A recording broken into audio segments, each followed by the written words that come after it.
전하고자 합니다. 우리는 지금까지 로마서 1장부터 14장까지 긴 시간 동안 하나님 나라와 복음을 전하는 이 사도의 가르침을 받았습니다. 사실 범인인 우리로서는 이런 사도의 거룩한 사도의 고고한 심정을 다 헤아릴 수는 없습니다. 이해하지도 못하고요. 그렇지만 그분이 전해주신 교훈과 기록된 행적을 살필 때 틀림없이 그리스도와 거룩한 교회, 그리스도와 하나님 나라로 그분의 마음이 가득 차 있구나 하는 것을 우리는 볼 때마다 확인할 수가 있게 됩니다. 이제 계속해서 그런 심정을 공감을 하면서 사도의 교훈을 함께 살펴나가고자 합니다. 오늘은 우리가 로마서 15장을 시작을 하는데요. 먼저 로마서 15장 1절서 7절을 간단하게 생각을 하고자 합니다. 각 구절을 살피기에 앞서 먼저 이 단락의 개요를 살펴보는 것이 좋지 않겠나 하는데요. 우선 1절과 2절 그리고 6절과 7절이 비슷한 내용으로 구성되어 있습니다. 또한 3절이 5절과 마찬가지로 그리스도를 본받는 주제를 다루고 있고요. 그 한가운데 딱 4절이 전에 기록한 바라고 해서 성경이 우리의 교훈을 위한 것이다 라는 말씀이 나옵니다. 자, 이렇게 보면 사도가 뭘 말씀하고자 하는 바인지 대략 짐작할 수가 있을 겁니다. 즉 거룩한 교회로 서 나가는 일은 그리스도를 본받는 것으로만 가능하다. 그겁니다. 이게 성경의 핵심 교훈이라는 거예요. 우리가 지난 시간까지 로마서 14장을 통해서 주를 위해 살고 주를 위해 죽는 신자의 삶은 결국엔 거룩한 교회로 서 나가는 것이다 라는 사실을 생각을 한 바가 있습니다. 기억하시죠? 이 일은 그리스도를 본받는 것이고 그리스도를 본받음으로 이루어지는 겁니다.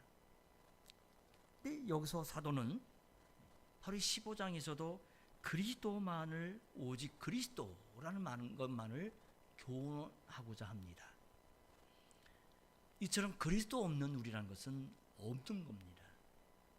그리스도를 떠난 우리는 없습니다. 그리스도가 없는 세계는 없는 겁니다. 이처럼 그리스도는 모든 성경을 이해하는 열쇠예요. 그리스도는 신자가 살아간 삶에서 그 근거가 되시고 모범이고 목표입니다.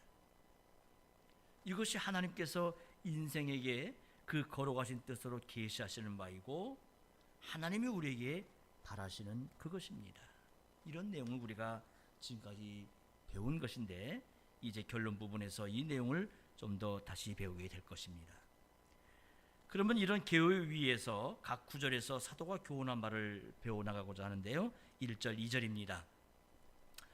우리 강한 자가 마땅히 연약한 자의 약점을 담당하고 자기를 기쁘게 하지 아니할 것이라. 우리 각 사람이 이웃을 기쁘게 하되 선을 이루고 덕을 세우도록 할지니라. 그렇습니다. 자, 여기서 사도는 이 구절에서 아주 정교하게 문장을 구사해 주는데요. 자기를 기쁘게 하지 말고 이웃을 기쁘게 하라 라는 취지를 설명해 분명히 해줍니다. 그러면서도 이 목적이 거룩한 교회를 세우는 데 있다는 것을 분명히 밝혀주고 있어요. 그러니까 1절 끝에 자기를 기쁘게 하지 아니할 것이라 라는 표현과 2절 처음에 우리 각 사람이 이웃을 기쁘게 하되 라는 표현이 서로 짝을 이루게 있고 또 우리 강한 자가 마땅히 연약한 자의 약점을 담당하고 라는 표현은 선을 이루고 덕을 세우도록 할지니라 라는 표현과 붙여서 생각할 수 있겠습니다. 여기서 우리 강한 자라고 하는 것은 지난번에도 이제 말씀드렸다시피 무엇을 할 수 있는 자 또는 능력이 있는 자들을 뜻합니다. 여기서는 고기와 포도주를 먹을 수 있는 사람들을 가리키겠죠. 반면에 연약한 자는 어떤 일을 할 수 없는 자들, 즉 할 능력이 없는 자들을 뜻해요. 여기서는 고기와 포도주를 먹을 수 없는 사람을 가리킬 겁니다.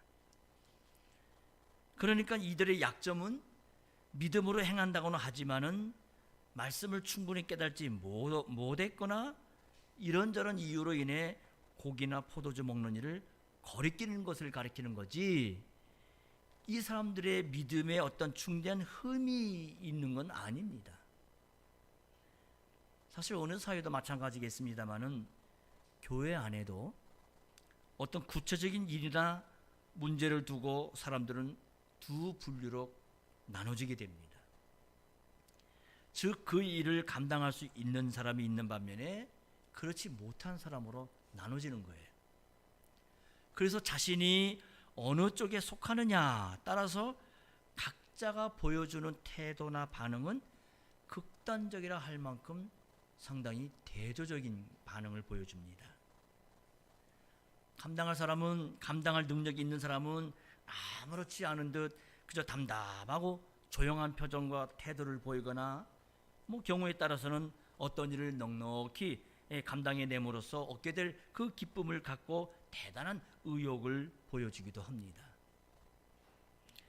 근데 반면에 그 일을 감당할 능력이 없는 사람은, 다른 사람은 잘 따라가고 있는데, 잘 하는데 자신은 그렇게 하지 못하니까 기가 꺾이고 풀도 죽고, 그래서 마치 끼지 못할 곳에 있는 사람처럼 좌불안석이 되는 거예요.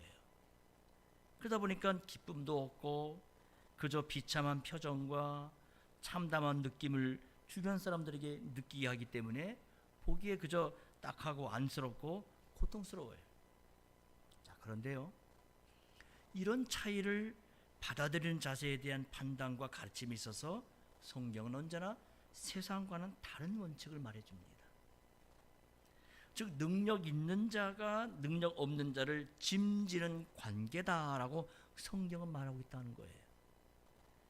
감당할 능력이 있는 자가 감당할 능력이 없는 약한 자의 짐을 짊어지는 것이 하나님께서 바라시는 강한 자와 약한 자의 바른 관계라고 말해줍니다. 사실 다른 사람의 짐을 진다는 건 누구에게든지 부담스러운 일이죠. 힘든 일이에요. 가능하다면 피하고 싶은 일이기도 합니다. 내 짐을 지는 것도 힘든 판국에 다른 사람의 짐까지 지라고 요구하는 성경의 가르침이 때로는 부당하다라고 생각이 들 수도 있을 겁니다. 그럼에도 하나님 앞에서 능력 있는 자와 감당할 능력이 없는 자 사이의 바른 관계는 할 수 있는 자가 할 수 없는 자의 짐을 져주는 관계다 하는 겁니다. 그러면서 덧붙여 주기를 자신을 기쁘게 해서는 안 된다, 요 말을 딱 붙여서 얘기해 줘요. 그러기에 강한 자가 연약한 자의 약점을 담당한다는 것은 채소만 먹는 사람들이 하나님께 감사하면서 주를 위하여 그런 태도를 취하는 사실을 강한 자들은 귀하게 여기는 심정을 품고 그들의 행동 그대로 받아들일 것을 가르쳐주고 있는 거예요. 그래야 사도가 7절에서 교훈하는 취지를 분명히 알 수 있게 될 겁니다. 7절의 사도는 그리스도께서 우리를 받으신 것처럼 너희도 서로 받아라. 그리스도께서 우리를 받으신 것처럼 서로 받는 이것이 곧 선을 이루는 것이고 덕을 세우는 것이다 라고 말해줍니다. 그저 서로 화목하게 지내고 가끔씩 밥도 사 먹고 서로 인간적인 관용을 보여주는 그런 게 아니라 그리스도께서 우리를 대하는 것처럼 그렇게 서로를 대하는 거예요. 그러면은 선을 이루고 덕을 세울 수 있다는 겁니다. 우리는 로마서 14장 마지막 부분에서 사도가 말하는 선이 뭔지, 또 덕을 세운다는 것이 무엇인지를 살펴본 바가 이미 있습니다. 사도가 여기서 말하는 선을 이루고 덕을 세운다는 것은 14장에서 마찬가지로 그리스도의 거룩한 교회를 세우는 거고 하나님의 나라를 드러내는 거예요. 이처럼 우리가 같은 믿음 안에서 서로를 대하는 일이라는 것은 결코 사사로운 일이 아닙니다. 가장 사사로운 일에서도 믿음에서 나오는 거룩한 사랑으로 서로를 그리스도의 형제로 존경하고 대하는 이것은 가장 공적인 일이에요. 부활하신 그리스도께서 아버지의 뜻을 쫓아 지금 이 순간에도 이루시는 일이 바로 그 일이 아니겠어요?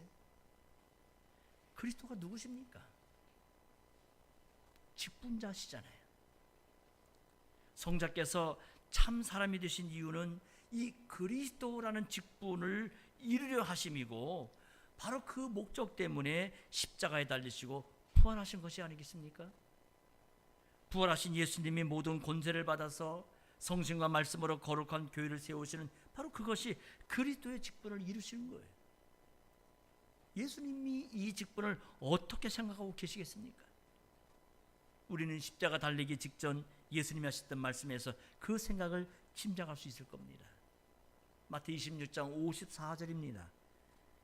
만일 내가 그렇게 하면 이런 일이 있으리라 한 성경이 어떻게 이루어지리려 하시더라. 예수님께서 여러분 잘 아시다시피 요한복음 그 4장이죠. 사마리아를 지나가시는 길에 성문 밖 그 우물 곁에서 사마리아 여인을 만나셨어요. 그녀에게 하시는 말씀이 나의 양식은 나를 보내신 이의 뜻을 행하며 그의 일을 온전히 이루는 이것이다 라고 말씀하셨습니다. 그처럼 예수님은 성경에 자기를 보내신 하나님의 뜻을 위해서 그걸 이루기 위해서 사셨어요. 또 십자가에 나가셨습니다. 이처럼 주님은 하나님의 뜻을 이루고 그분의 일을 이루시기 위해 살고 죽으셨습니다. 지금도 그 일을 위해 만사를 생각하고 계세요. 주님께서 그리스도 직분을 이처럼 생각하시고 전심으로 거룩한 교회를 세워나가십니다. 그렇다면 우리가 믿음으로 서로를 대하는 일이 그렇게 고귀한 일이라고 한다면 어떻게 사사로운 마음을 품고 교회에서 행할 수 있겠습니까? 요즘에 제가 이민교회에서도 경험한 바지만은 큰 교회마다 사람이 몰리고 따라서 돈이 몰리니까 어떤 사람들은 돈 벌기 위해서 또 권력을 얻고자 교회 다닌다는 그런 말까지 하는 걸 듣게 됩니다. 그런 사람을 교회에 받아들이는 것도 심각한 문제이지만 어떻게 거룩한 교회를 자기의 사사로운 이익을 위한 수단으로 삼을 수 있겠어요? 결코 그럴 수는 없는 겁니다. 하늘의 주님이 얼마나 이런 일에 진노하시겠습니까? 그런데 우리가 그렇게까지는 하지 않을지라도 혹시라도 서로를 대하면서 사사롭게 대하지 않도록 주의할 것입니다.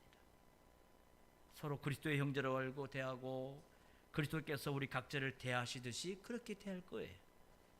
그런 의미에서 우리 모두가 그리스도와 연합된 지체라는 점에서 모두가 직분자입니다. 주님께서는 목사, 장로 혹은 집사의 은사만 주신 게 아니라 우리 모두에게 그리스도의 지체라고 하는 영광스러운 은사를 주었어요. 그럼 우리가 거룩한 교회로 세워나가는 일은 실질적으로 어떤 모습일까요? 우리가 실질적으로 어떤 태도를 취해야 거룩한 교회로 세워나갈 수 있겠습니까? 사도는 자기를 기쁘게 하지 아니하고 이웃을 기쁘게 하는 것이다 라고 대답합니다. 자기를 기쁘게 하지 아니하고 이웃을 기쁘게 하는 것이라는 것은 거룩한 사랑으로 이웃의 참된 유익을 도모한다라는 뜻이에요. 거룩한 사랑은 형제를 위해서 목숨 버리는 걸 마땅하다라고 여겨요. 거룩한 사랑은 기꺼이 형제 아래로 내려가서 형제의 유익, 참된 유익, 꼭 형제가 그리스도의 형제답게 서 나가는 그 일에 봉사하기를 마다하지 않습니다. 이것이 이웃을 기쁘게 하는 거예요. 달리 말해 사도가 말하는 바 이웃을 기쁘게 하는 것은 결코 이웃이 요구하는 그 육신을 만족시켜 주는 것이 아니에요. 그런 뜻에서 사도는 사람을 기쁘게 하지 말고 하나님을 기쁘게 하라라고 권면하고 있지 않습니까? 데살로니가전서 2장 4절에 사도는 이렇게 말합니다. 오직 하나님의 옳게 여기심을 입어 복음 전할 부탁을 받았으니 우리가 이와 같이 말함은 사람을 기쁘게 하려 함이 아니요 오직 우리 마음을 감찰하시는 하나님을 기쁘시게 하려 함이라. 자, 지금 사도는 데살로니가에 들어가기 전에 빌립보에서 하나님의 복음을 전한 일로 인해서 고난을 심하게 받았는데 그 일을 상기하면서 이 말씀으로 지금 데살로니가 교회를 권면해 주고 있는 겁니다. 사람을 기쁘게 하려 하였다면 사도가 사람들로부터 비난이나 욕을 먹을 그런 고난받을 일이 없었겠지만 오로지 하나님을 기쁘시게 하려 하기 때문에 데살로니가 교회에도 진리의 말씀을 기탄 없이 전하는 겁니다. 그렇게 하면 데살로니가 교회가 교회로서 참된 유익을 받게 되기 때문에 그래요. 마찬가지로 사도는 남의 집에서 종살이하는 신자들에게도 사람을 기쁘게 하려고 하지 말고 하나님을 기쁘시게 하려는 마음으로 갖고 성실껏 너희 주인에게도 봉사하라라고 해요. 그처럼 자기를 기쁘게 하지 말고 이웃을 기쁘게 하라는 것도 결국 하나님을 기쁘시게 하는 심정에서만 나올 수 있는 겁니다. 그리스도를 참으로 사랑하고 누구보다 그분을 사랑하는 사람이 부모, 또 자식, 또 아내나 남편, 형제와 이웃을 참으로 사랑할 수 있는 것과 마찬가지예요. 오직 하나님을 기쁘시게 하려고 하나님의 말씀에 순종하는 사람이 이웃을 참으로 기쁘게 할 수가 있습니다. 고린도전서 10장 33절입니다. 나와 같이 모든 일에 모든 사람을 기쁘게 하여 나의 유익을 구치 아니하고 많은 사람의 유익을 구하여 저희로 구원을 얻게 하라. 자, 여기서 사도는 사람을 기쁘게 한다는 말은 사람의 참된 유익을 구하는 것으로 말씀해 줍니다. 그래서 그들로 구원을 얻게 하고자 한다는 겁니다. 그처럼 그리스도를 믿어서 그리스도를 얻고 그 안에서 발견되는 이것이 인생에게는 참된 유익이고 참된 기쁨이에요.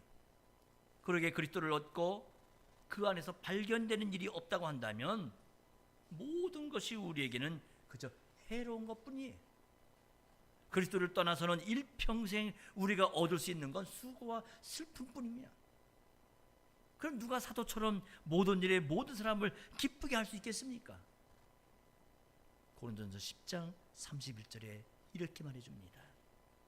그런즉 너희가 먹든지 마시든지 무엇을 하든지 다 하나님의 영광을 위하여 하라.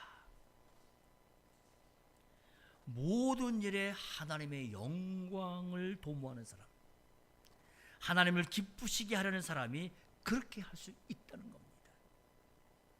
하나님을 기쁘시게 하려고 하나님의 법을 쫓아 행할 때에 하나님의 법은 이웃을 사랑하라 명하지 않아요?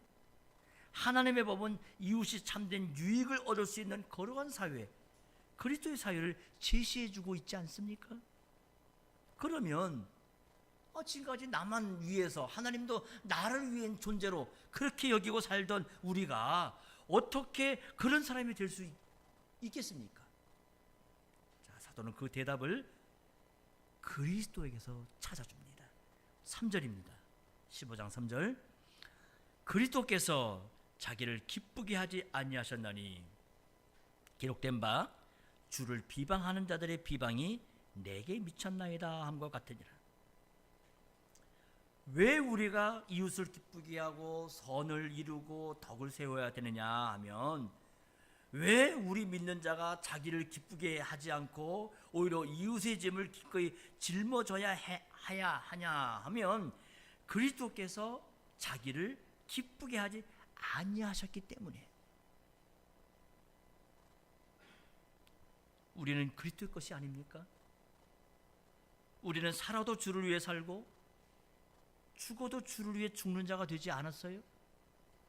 그처럼 우리는 그리스도처럼 살아야 돼. 그리스도의 것이 되었는데 그리스도와 달리 살면 어떻게 되겠습니까? 그리스도께서는 이 방향으로 주님의 교회를 인도하고 계시는데 누군가가 그것과 다른 방향으로 걸어간다면 과연 그리스도의 것이라 할 수 있겠습니까? 더욱이 우리가 그리스도처럼 살지 아니하고서는 주를 위해 살지를 못해요. 우리가 주를 위해 살려고 한다면 마땅히 주님의 생각을 좇아서 생각해야 마땅하지 않겠습니까?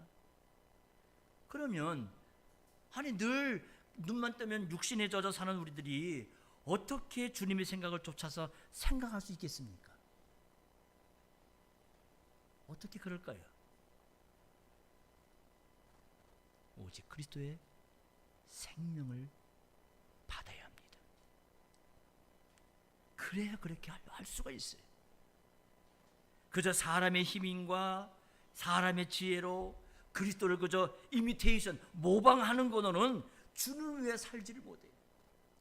육신의 힘으로 그리스도를 모방하는 것은 결국 자기를 드러내는 것뿐입니다. 주님이 바라시는 바는 오직 주님이 주시는 생명으로만 이루어져요. 주님이 바라시는 바는 주님이 친히 우리 안에서 이루십니다. 우리는 그저 그리스도를 믿을 뿐이에요. 그분을 순종할 뿐이에요. 주님이 성신과 말씀으로 공급하시는 그 생명을 살아낼 뿐입니다. 이것이 그리스도를 본받는 유일한 길이에요. 이것은 그저 모방하는 게 아니라 그리스도를 드러내며 사는 겁니다. 참된 믿음은 내 안에 그리스도께서 사시는 겁니다. 바울 사도는 그리스도께서 자기를 기쁘게 하지 아니하고 이웃을 기쁘게 하려고 십자가에 나아가셨으니 우리도 그와 같이 하지 않을 수 없다라고 교훈해요. 자, 여기서 사도는 그리스도께서 그저 이웃을 기쁘게 하려 하신 게 아니라는 것을 교훈하기 위해 갑자기 구약 시편 69편 9절 말씀을 쭉 끄집어들여서 인용해 줍니다. 그 내용이 바로 여러분들이 그 읽은 3절의 말씀이에요. 주를 비방하는 자들의 비방이 내게 미쳤나이다 하는 말씀입니다. 주를 비방하는 자의 비방이란 말은 말 그대로 사람들이 여호와를 비방하는 비방이에요. 이처럼 사도의 말씀은 인생이 여호와를 비방하는 비방을 예수님이 지상에서 다 당하시고 특별히 십자가에서 받으셨다는 뜻입니다. 십자가에 달리실 때 어떤 일이 벌어졌나요? 십자가 밑에 지나가는 행인들이 머리를 절레절레 저으면서 성전을 헐고 사흘 만에 짓는다고 하는 자요, 네가 너를 구원해서 십자가에서 내려오라 비방합니다. 뿐만 아니라 대제사장 서기관들까지도 저가 남은 구원하였으니 자기는 구원할 수 없도다. 이스라엘 왕 그리스도가 지금 이 십자가에서 내려와서 우리로 좀 보고 믿게 좀 해다오 비방합니다. 심지어 함께 좌우에 십자가에 달려있는 그런 강도들도 주님께 욕을 하고 비방합니다. 이처럼 예수님은 악한 무리의 비방을 겸손하게 다 받으셨어요. 그러나 주님은 이 비방을 그저 자기를 향한 비방으로 받은 게 아니라 하나님을 향한 비방으로 알고 받으셨어요. 사람들이 하나님의 그리스도를 향한 비방이니까 결국 그들의 비방은 하나님을 향한 비방이 아니겠어요? 그래서 그리스도께서는 사람들의 비방을 힘들고 괴롭지만 오히려 하나님을 기쁘시게 하는 심정에서 다 받으신 겁니다. 이처럼 하나님을 기쁘시게 하려는 심정에서 모든 모욕을 다 받으셨기에 주님은 그와 동시에 이웃을 참으로 기쁘게 하셨습니다. 그러나 만약에 주님께서 그 모욕을 이것들이 하면서 화가 나셔서 받지 아니하시고 십자가에서 내려오셨다고 한다면 어떻게 되었겠습니까? 물론 이 질문 자체가 허튼 질문이겠습니다만은 우리 주님은 거룩한 사랑으로 원순으로 다던 우리를 위해서 그 모든 모욕을 다 받으셨어요. 심지어 하나님의 진노까지도 다 받으셨어요. 하나님을 기쁘시게 하려는 주님의 심정에서 아버지를 전심으로 사랑하는 그 사랑의 마음에서 원수를 향한 사랑이 흘러나왔던 겁니다. 이것이 지금 사도가 시편 69편 9절을 인용하고 있는 취지예요. 우리가 자기를 기쁘게 하지 아니하고 이웃을 기쁘게 하는 비결은 오직 그리스도를 본받는 데 있는데, 이는 다시 말해 그리스도께서 자기를 돌보지 아니하시고 하나님을 전심으로 사랑하셔서 그 기뻐하시는 뜻을 쫓아 행하신 거기에 있다는 겁니다. 우리의 힘으로는 우리의 옆에 있는 이웃을 참으로 기쁘게 할 수가 없어요. 더욱이 우리에게는 하나님을 전심으로 사랑하는 마음 자체가 우리에게는 없는 사람들이에요. 오히려 하나님 또는 이웃을 미워하는 본성만 있을 뿐이에요. 내게 뭔가 이루어지지 않는다면, 내가 뭔가 손해를 본다고 느끼면 진다면은 우리는 나도 모르게 상대에게, 심지어 하나님에게까지 원망의 소리를 솟구치는 우리 아닙니까? 그러나 이웃을 참으로 사랑하는 길은 오직 하나님을 전심으로 사랑하시는 그리스도를 믿는 믿음에 있습니다. 그리고 그리스도를 참되게 믿는 그 믿음은 그리스도처럼 형제를 나보다 낮게 여기고 형제를 위해서 목숨 버리는 걸 마땅한 일로 여기는 그 사랑으로 역사하는 겁니다. 교회는 이런 믿음으로만 세워진 거예요. 이 믿음을 통해 그리스도께서 친히 우리 가운데서 거룩한 당신의 교회를 세워나가십니다. 그러기에 참된 믿음으로 세워지는 거룩한 교회는 그리스도처럼 하나님을 전심으로 사랑해요. 하나님만 마음에 모시고 하나님의 말씀을 겸손히 따르는 겁니다. 자, 이처럼 사도가 3절에서 구약의 시편을 인용하며 그리스도의 모범에 관해 교훈을 했는데, 자, 이제 4절에 와 성경이 우리의 교훈을 위한 것이야 라고 설명해 줍니다. 4절입니다. 무엇이든지 전에 기록한 바는 우리의 교훈을 위하여 기록된 것이니 우리로 하여금 인내로 또는 성경의 안위로 소망을 가지기에 함이니라. 자, 여기 전에 기록한 바가 우리의 교훈을 위한 것이다 라고 하는 이 말은 구약 성경이, 곧 모든 성경이 우리를 위하시는 그리스도에 관한 것이다 라는 뜻이에요. 그리스도께서 성경에 담긴 하나님의 뜻을 이루고자 세상에 오셨는데, 그 하나님의 뜻은 우리가 그리스도를 믿어서 거룩한 교회로서 나가는 그겁니다. 그리스도께서는 자기를 버리신 아버지를 전심으로 사랑하셔서 그분의 뜻이 기록된 성경을 이루셨는데, 그리스도를 보내신 하나님은 세상을 이처럼 사랑하사 독생자를 주셔서 누구든지 예수 믿는 자는 멸망하지 않고 영원한 생명을 얻게 하셨어요. 그러기에 우리가 이 성경을 읽을 때에는 나의 현실이라는 빛으로 읽는 게 아니라 그리스도의 빛에 비추어서 읽어가야 되는 겁니다. 그리스도의 빛에 비추어 읽는다고 하는 말은 결국 그리스도께서 주님과 연합된 거룩한 교회를 세워나가신 일에 비추어서 읽는 것을 말해주는 거예요. 베드로전서 1장 12절 말씀 함께 읽어보겠습니다. 베드로전서 1장 12절입니다.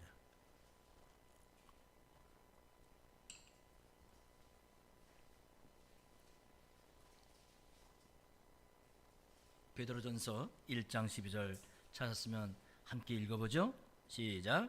이 섬긴 바가 자기를 위한 것이 아니요 너희를 위한 것임이 계시로 알게 되었으니 이것은 하늘로부터 보내신 성령을 힘입어 복음을 전하는 자들로 이제 너희에게 고한 것이요 천사들도 살펴보기를 원하는 것이니라. 자, 구약 선지자들이 그리스도의 영이신 성신의 가마로 그리스도의 고난과 영광을 미리 증거했는데, 그들의 봉사가 너희를 위한 것, 곧 신약 교회를 위한 것이라는 겁니다. 십자가에 달리시고 부활하신 그리스도께서 거룩한 교회를 세워나가시기 때문에 이런 말씀이 나오는 거예요. 그처럼 천사들은 그리스도께서 거룩한 교회를 통해 하나님의 각종 지혜를 어떻게 구현하시는지를 살펴본다는 겁니다. 이처럼 구약은 그리스도를 교훈하기 때문에 우리의 교훈을 위한 책이에요. 그러면 성경이 우리에게 주는 이런 교훈을 주는 목적이 뭘까요? 성경 전체가 우리에게 대해서 갖는 목적이 뭡니까? 그것이 오늘 4절 후반절의 말씀이에요. 그 목적은 인내와 성경의 안위로 말미암아 우리가 소망을 지니게 하는 겁니다. 우리가 성경에서 그리스도를 배울 때 그리스도께서 하나님의 뜻을 이루어 나가시는 길에 온갖 순환과 고초를 겪으셨지만 인내하시면서 하나님 말씀 안에서 위로를 얻으면서 마침내 아버지의 기뻐하신 뜻을 다 이루신 사실을 알게 되지 않습니까? 거기서 우리 역시도 그런 주님을 힘입어서 현재 우리의 어려운 현실을 인내하면서 말씀이 주는 위로 가운데 이 모든 문제가 해결되는 장래의 소망을 바라볼 수가 있게 되는 거예요. 신자라도 또 여기 있는 목사라도 연약한 인생이라 늘 실수를 합니다. 늘 부족한 까닭에 심지어 주님의 교회 안에서도 크고 작은 문제가 끊일 새가 없어요.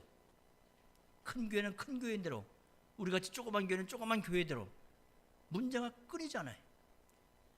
문제가 생기는 그것도 힘들지만 그 문제를 해결해 나가는 과정에서도 왜 그렇게 힘이 드는지 정말 쓰러질 정도입니다. 이처럼 한낱 사람으로는 때때로 도무지 참을 수 없는 형편을 만날 수도 있고 그냥 주저앉아서 좌절해 포기하고 싶은 처지에 떨어지기도 합니다. 그럴 때 하나님의 말씀은 우리에게 십자가를 지시고 부활하신 그리스도를 교훈합니다. 그리스도 안에서 우리도 장차 그리스도와 같아지는 부활에 이를 걸 바라보게 해요. 뿐만 아니라 지금도 그리스도와 연합되어서 죄와 사망의 권세를 이길 수 있게 하시는 사실을 교훈합니다. 그래서 우리로 소망 중에 인내하게 하고 하늘의 위로 가운데서 영광의 미래를 소망하게 만들어줘요. 이 소망을 바라보면서 우리의 현실을 바라보게 되면 한낱 사람으로 보는 것과는 달리 그 문제가 전혀 달라지게 돼요. 달리 보여요. 우리가 그리스도와 연합된 현실이 보이는 겁니다. 우리가 그리스도와 연합되게 하신 이 사실에 비춰서 우리의 당면된 현평, 우리의 그런 어려운 처지를 바라보게 되면 전혀 보이지 않던 참된 현실이 비로소 눈이 띄어지면서 보여지게 되는 거예요. 그 현실이 뭡니까? 우리가 소망하는 바, 우리가 그리스도와 같아질 그 날에 이미 우리에게는 모든 대답이 주어져 있고 이미 그리스도께서 모든 대답으로 우리와 함께 계신다 하는 현실입니다. 문제는 이 그리스도를 참으로 믿지 아니하는 나의 불신앙이 있는 거예요. 영원한 나라를 전심으로 바라지 아니하고 여전히 내 눈앞에 펼쳐진 현실을 나의 작은 대롱구멍으로 보고자 하는 그런 태도에 있다는 현실입니다. 그러므로 사도와 같이 우리는 매 순간 하나님에게 나가서 기도하지 않을 수가 없어요. 5절 6절입니다. 이제 인내와 안위의 하나님이 너희로 그리스도 예수를 본받아 서로 뜻이 같게 하여 주사 한 마음과 한 입으로 하나님 곧 우리 주 예수 그리스도의 아버지께 영광을 돌리게 하려 하노라. 우리말 성경에는 이 부분이 기도인지 뭔가 확연히 드러나지 않습니다는 이 사도는 이 대목에서 하나님께 나가 기도하고 있는 거예요. 기도문으로 바꾸면 이렇게 되겠죠. 이제 인내와 안위의 하나님이 너희로 하여금 그리스도 예수를 본받아 서로 뜻이 같게 하여 주사 한 마음과 한 입으로 하나님 곧 우리 주 예수 그리스도의 아버지께 영광을 돌릴 수 있게 하시기를 구합니다. 사도가 이처럼 기도하고 있는 것은 앞에서 교훈하는 내용이 교회 안에서 이루어지려고 한다면 오직 하나님의 은혜가 그만큼 필요하기 때문에 그래.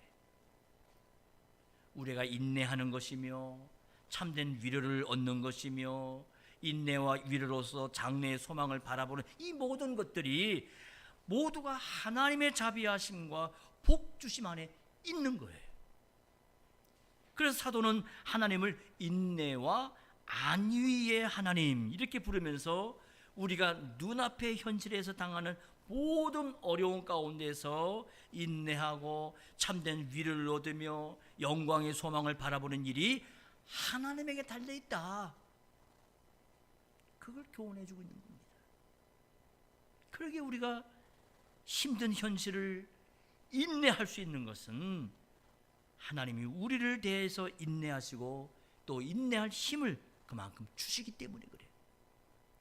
우리가 얻는 참된 안위도 하나님이 하나님의 말씀을 통해서 하나님의 약속을 확신시켜 주시기 때문입니다.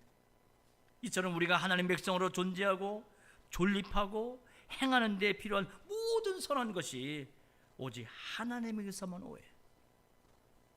그러기에 눈앞의 현실에 매여서 그 현실에서 무엇을 얻고자 하고 그 현실에 매인 자신에게서 무엇을 얻으려 하는 것이 얼마나 미련하고 절망적인지 모를 수가 없어요.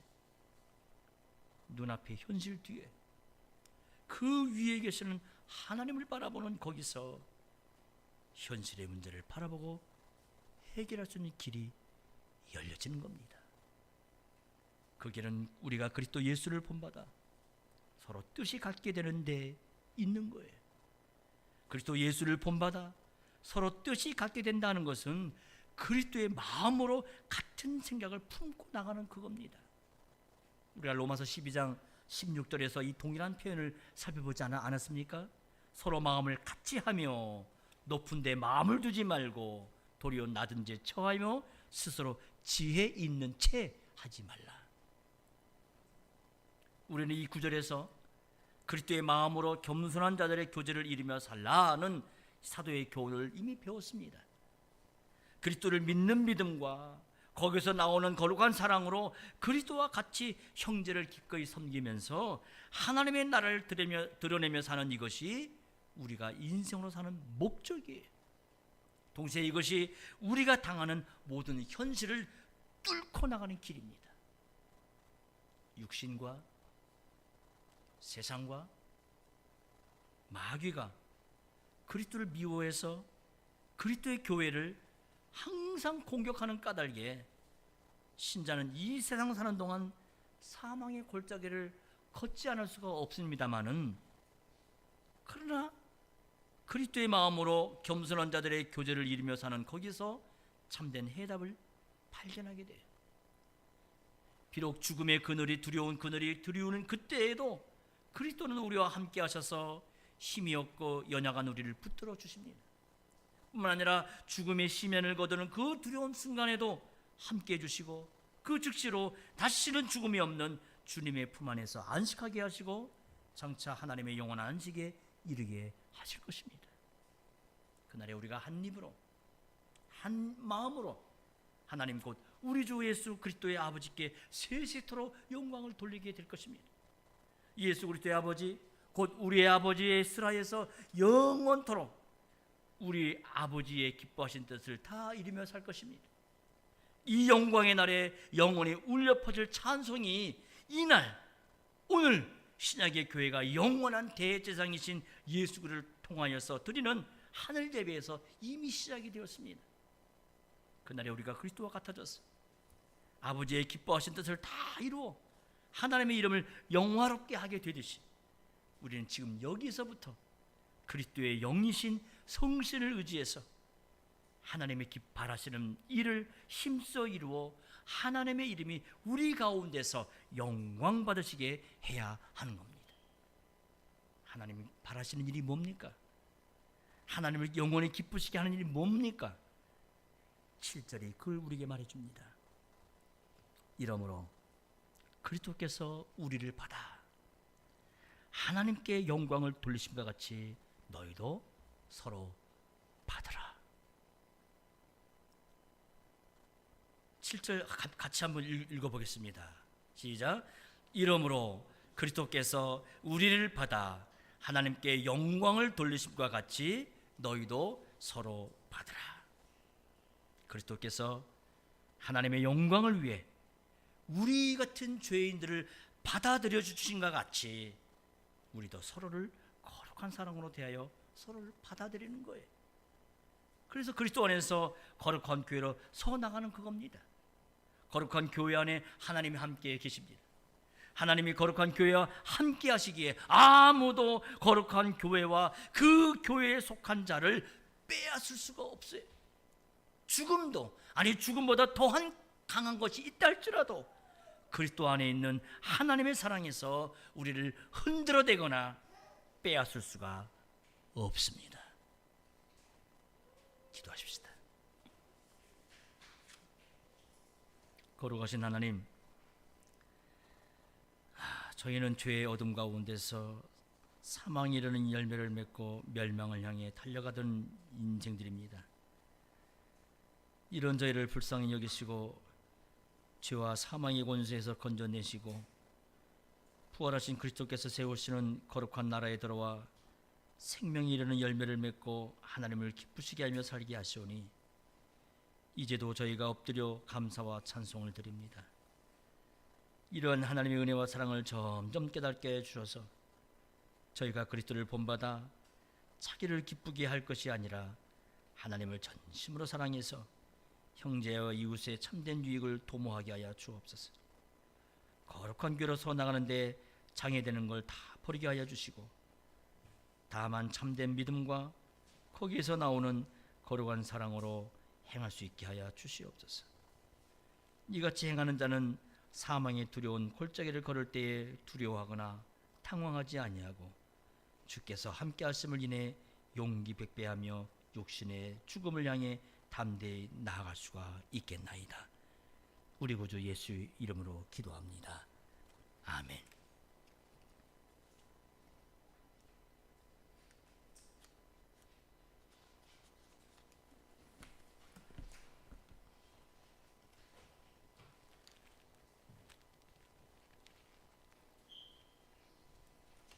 송룡 165쪽 찬송으로 마치겠습니다.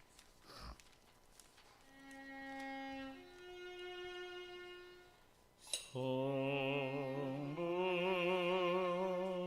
성부 성자 성신께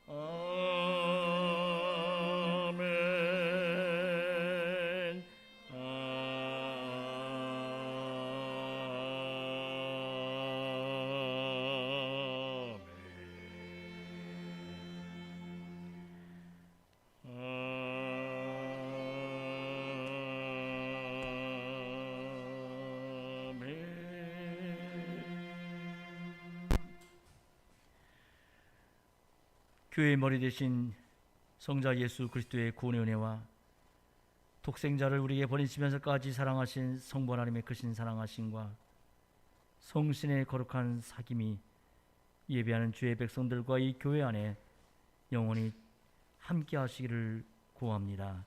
아멘.